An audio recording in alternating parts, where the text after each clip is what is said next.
Hi friends, ഇന്ന് സേമിയ mix വാങ്ങിച്ചിരുന്നു. അപ്പോൾ അത് പായസം ഉണ്ടാക്കാമെന്ന് വിചാരിച്ചു. അതിന് വേണ്ട സാധനങ്ങൾ: അണ്ടിപ്പരിപ്പ്, മുന്തിരിങ്ങ വേണം, പാല്, നെയ്യ്, ഈന്തപ്പഴം. വെറൈറ്റി റെസിപ്പിയാണ് ഇന്നുണ്ടാക്കുന്നത്. ഇന്ന് ഷോപ്പിൽ പോയപ്പോൾ വാങ്ങിച്ചതാണ് സേമിയ പായസം മിക്സ്. അപ്പം കുട്ടികൾക്ക് അത് ഉണ്ടാക്കി കൊടുക്കാമെന്ന് വിചാരിച്ചു.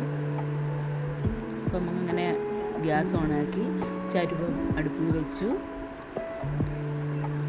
അത് ചൂടായി വരുമ്പോഴത്തേനും നമുക്ക് പാലൊഴിച്ച് കൊടുക്കണം.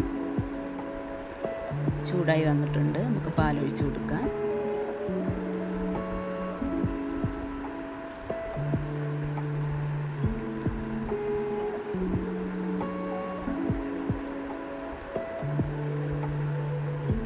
നമുക്കിനി ആ സേമിയ മിക്സ് അങ്ങോട്ട് ഇട്ട് കൊടുക്കാം. എന്നിട്ട് നമുക്കിട്ട് ഇളക്കി കൊടുക്കണം. നല്ലപോലെ അങ്ങോട്ട് ഇളക്കി കൊടുക്കണം.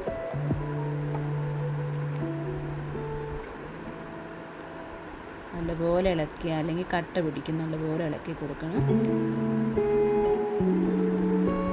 തിളച്ച് വന്നിട്ടുണ്ട്, നല്ലപോലെ തിളച്ച് വന്നിട്ടുണ്ട്.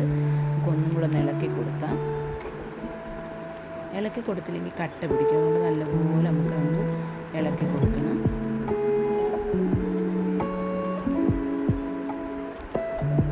നല്ലപോലെ വെട്ടി തിളയ്ക്കുന്നുണ്ട്.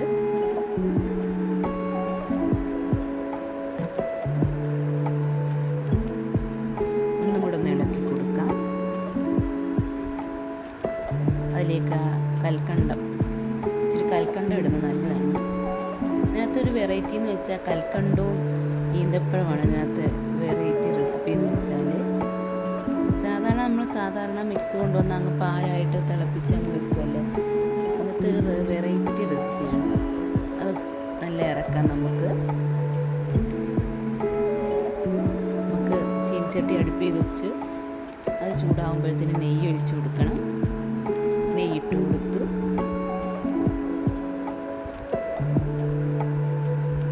നെയ്യ് നല്ലപോലെ ചൂടായി വരുമ്പോഴത്തേനും ആവശ്യത്തിന് നെയ്യ് ഇഷ്ടമുള്ളവർക്ക് ഏറെ ഇടാം, കുറച്ച് വേണ്ടവർക്ക് കുറച്ചിടാം. ആ രീതിയിൽ വേണം. എന്നിട്ട് നമുക്ക് ഈ ഈന്തപ്പഴം ഇട്ട് കൊടുക്കണം. ഈന്തപ്പഴം ഒന്ന് വഴറ്റി കൊടുക്കണം. അതിനകത്തോട്ട് അണ്ടിപ്പരിപ്പ്, മുന്തിരിങ്ങ ഇട്ട് കൊടുക്കാം. അത് നല്ലപോലെ ഇളക്കി അതൊന്ന് മൂക്കുന്നിടം വരെ ഇളക്കി കൊടുക്കണം. എന്നിട്ടിത് പായസത്തിലോട്ട് ഒഴിച്ചു കൊടുക്കണം. നമ്മുടെ പായസം ഇവിടെ റെഡിയായിട്ടുണ്ട്. ഒന്നും കൂടെ ഒന്ന് ഇളക്കി, എല്ലാം കൂടെ ഒന്ന് ഇളക്കി മിക്സാക്കി കൊടുക്കണം. ഈന്തപ്പഴം, അണ്ടിപ്പരിപ്പ്, മുന്തിരിങ്ങയൊക്കെ ആ പായസത്തിലോട്ട് നമ്മുടെ പായസം ഇവിടെ റെഡിയായിട്ടുണ്ട്. ഇതുപോലെ എല്ലാവരും ഒന്ന് ട്രൈ ചെയ്ത് നോക്കണം. ഇഷ്ടപ്പെട്ടാൽ ലൈക്ക് ചെയ്യുക, സബ്സ്ക്രൈബ് ചെയ്യുക, ഷെയർ ചെയ്യുക, കമൻറ്റ് ചെയ്യുക. Thank you.